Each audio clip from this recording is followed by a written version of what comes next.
नमस्कार, आदाब, सत श्री अकाल। हिंदी लेखक परिवार के यूट्यूब मंच पर आपका हार्दिक स्वागत है।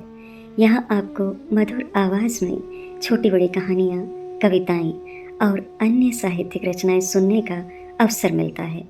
हमारे कई स्वर कलाकार अपना बहुमूल्य समय और कला आपके लिए समर्पित करते हैं। आपके द्वारा किया गया उत्साहवर्धन ही उनके लिए सबसे बड़ा पारिश्रमिक है। कृपया हमारे चैनल की रचनाओं को लाइक करें, अपनी टिप्पणियाँ कमेंट्स में साझा करें और चैनल को सब्सक्राइब करें। आपका समर्थन हमारे स्वर कलाकारों और रचनाकारों को प्रेरित करता रहेगा। धन्यवाद। नमस्कार, मैं हूँ अर्चना त्यागी। एक बार फिर से आपके साथ हिंदी लेखक परिवार के मंच पर और आज प्रस्तुत कर रही हूँ एक नए विचारों की कहानी, डॉक्टर सुषमा चौहान द्वारा लिखी जिंदगी देने वाले सुन। मैं हमेशा की तरह फ़ोन पर चुपचाप अपने पति वीरेन की फटकार सुन रही थी। वो बिना किसी अर्ध विराम अथवा विराम के बोले जा रहे थे।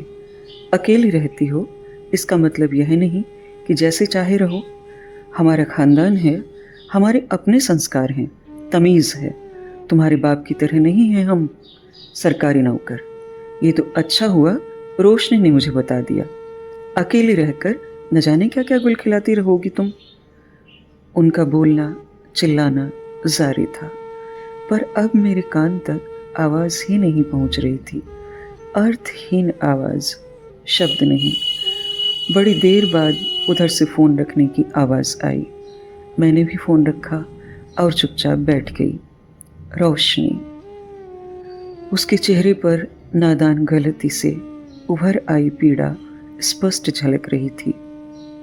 वीरेन शाश्वत बेरोजगार थे, खानदानी थे, इसलिए पढ़े लिखे ज़्यादा नहीं थे। और फिर कौन उनको सरकार की गुलामी करनी थी। बिना श्रम किए सुविधा युक्त जीवन जीने को मिल जाए, वो श्रम का महत्व क्या जाने। अनुशासित जीवन का महत्व उन्हें क्या पता। मैंने कई बार वीरेन से कहा था कि वो हमारे साथ रहें। जहाँ मेरी नौकरी है हमें भी सुरक्षा का एहसास होगा, पर वो हमेशा माता पिता की सेवा का बहाना बना लेते थे। सत्य इससे परे था। वे लिव इन रिलेशन में थे। कहानी का, या यूं कह लूं कि तीसरा पात्र है रोशनी। रोशनी के विषय में भी कुछ जानकारी होनी चाहिए। रोशनी अपने पिता के बलात्कार की निशानी है।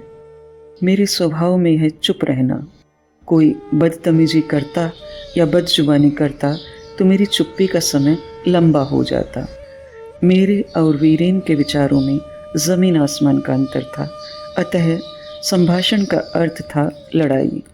मेरी चुप्पी को मेरा घमंड माना जाता। ऐसी ही किसी बात पर मैं 15-20 दिन से चुप थी। अपना काम, परिवार के प्रति दायित्व पूरा करती थी। उस रात कमरे में घुसते ही वीरेन ने चिल्लाना शुरू किया और फिर मार मार के अधमरा कर दिया। अधमरी औरत का घमंड चूर करने के लिए किया गया था बलात्कार।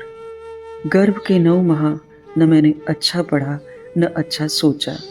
विचार आते तो सिर्फ बुरे, वीरेन के लिए, उसके परिवार के लिए। मेरे अंदर उस दौरान 2 ही चीज़ें थी, आक्रोश और नफरत। उन विचारों से मिलकर जो बच्चा गर्भ में पला था वह थी रोशनी। जन्म के बाद मैंने उसे असीम प्यार दिया। मेरा खिलौना, मेरी लाडली, मेरा सहारा, मेरा लक्ष्य, सब कुछ थी रोशनी। पर जब वो बिफरती तो लगता मेरे अंदर का आक्रोश व नफरत के शब्दों को जुबां दे रही होती हो।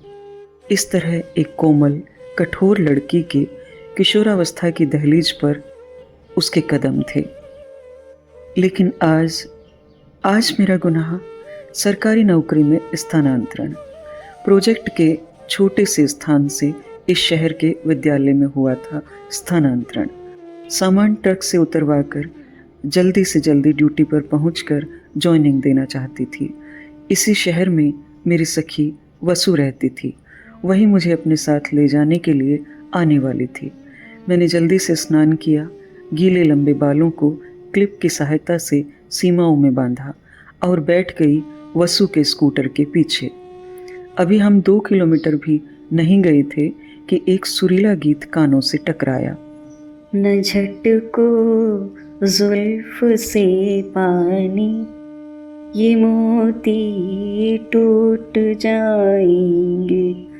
न झटको जुल्फ से पानी, ये मोती टूट जाएंगे।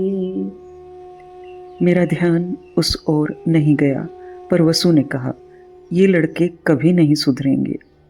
मुझे नई जगह, नया विद्यालय, नया स्टाफ व कई सारी बातों से रूबरू होना था। अतः मेरा ध्यान उस ओर ज़्यादा देर नहीं टिका। हाँ, अगले दिन से मैं अपने स्कूटर पर रोशनी को लेकर स्कूल आने जाने लगी। दूर से ही चाय की थड़ी पर बैठा वह झुंड दिखाई देता। न चाहते हुए भी स्कूटर की गति बढ़ जाती।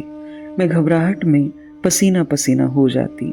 स्कूल में 1-2 उम्र दराज अध्यापिकाओं से मैंने इस विषय में बात की। परिणाम, मध्यांतर में स्टाफ रूम में मेरा खूब मजाक बनाया गया। अंदर ही अंदर दर्द था तो आक्रोश भी। यह कैसा समाज है?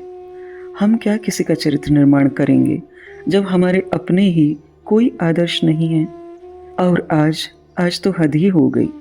आज मेरे साथ रोशनी नहीं थी। मैं जल्दी जल्दी में बालों को कसकर ऊपर बांधकर निकली थी। बाल घने और काफ़ी लंबे थे, अतः कैसे भी बांधो वे बड़े से बड़े जूड़े में तब्दील हो जाते थे। दूर से थड़ी पर का झुंड दिखाई दिया। आज कुछ ज़्यादा लड़के थे। आसपास इंजीनियरिंग कॉलेज के हॉस्टल थे। अचानक स्कूटर की गति बढ़ने लगी। उस थड़ी को क्रॉस कर राहत की सांस लेना चाहती थी कि अचानक स्कूटर के सामने कुछ लड़के आ गए। ब्रेक लगाते लगाते भी मुझे पाँव नीचे करके स्कूटर रोकना पड़ा। मेरे अंदर क्रोध ही क्रोध था। तब तक एक लड़का हाथ में गुलाब लिए एक घुटना सड़क पर टिकाए प्रेम निवेदन कर रहा था। आपके बालों में यह सुंदर लगेगा। मैंने हे दृष्टि से उसकी ओर देखा।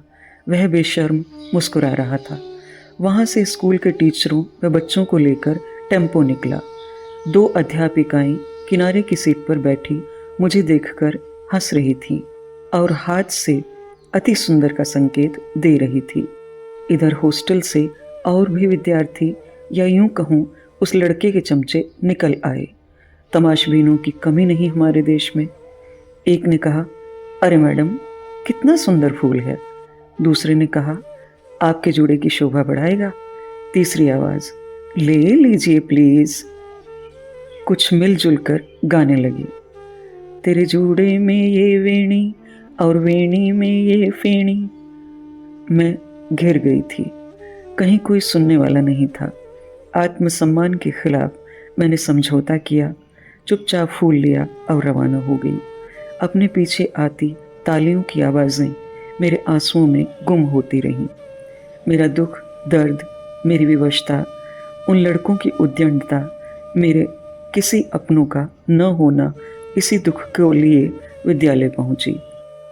एकाकीपन का दर्द क्या होता है, अपनों से दूर रहने का कष्ट क्या होता है, यह नए अनजान शहर में अकेले रहने पर ही पता लगता है। स्कूल में प्रार्थना आरंभ हो चुकी थी।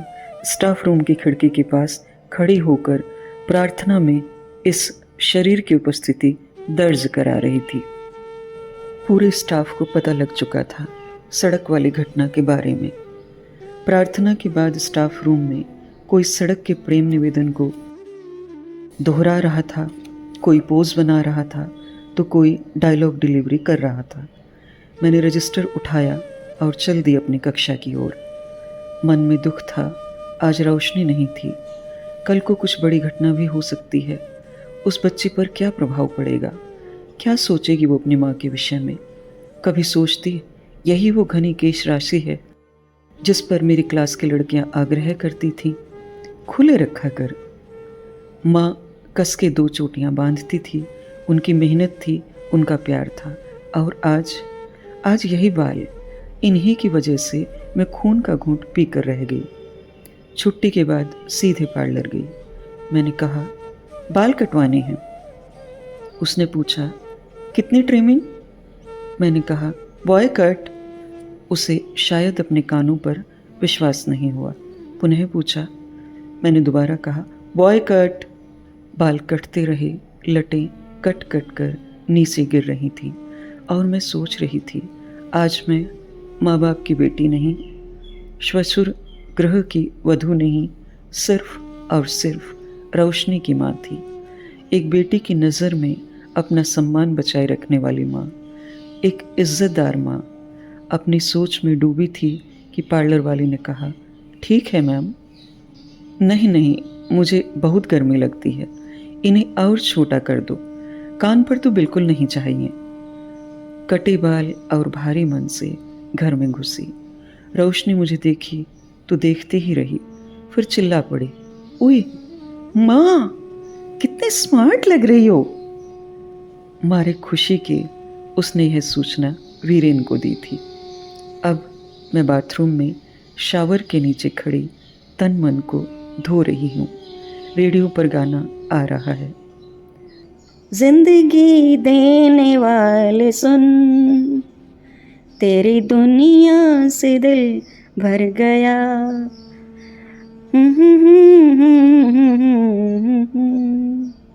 तेरी दुनिया से दिल भर गया। यह थी डॉक्टर सुषमा चौहान जी की कहानी जिंदगी देने वाले सुन। वाकई जिंदगी की एक अलग धुन। मेरी आवाज़ में यह कहानी अगर आपको पसंद आई तो लाइक करें, कमेंट करें और अन्य साहित्य प्रेमियों के साथ साझा भी अवश्य करें। मैं अर्चना त्यागी अब आपसे विदा लेती हूँ। फिर मिलते हैं एक और बेहतरीन कहानी के साथ, बेहतरीन कहानियों के सफ़र में। धन्यवाद। अगर आपको रचना पसंद आती है तो लाइक और कमेंट्स ज़रूर करें और शेयर कीजिए।